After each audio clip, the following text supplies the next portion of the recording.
I've seen one company had 800 projects that were part of their digital transformation initiative. I have so many questions to ask you, but I want to go back to the first one again. So if the steps that you kind of laid out, this modernize, optimize, transform, are they sequential? Are they circular? Can I start any of those three steps as a point and then go around? Like, how do companies go through that journey?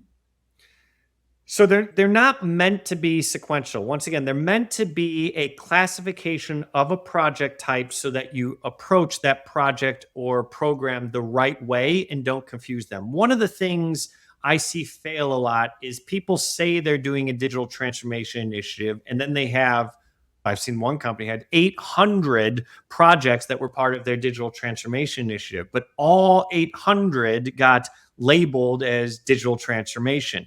And that's where it can start to break down. So I came up with this as a way to help companies look at the projects that they have and go, you know what? Most of these aren't actually transformative. Collectively, they can transform the company, but each individual one may not be. A lot of what you're doing is upgrading existing systems, modernizing. Some of them are just improving the way that you're doing the thing that you're doing today. Not transformative, but there is a set improvement. Those are the best ones for ROI as an example, because you have a baseline that you can compare against.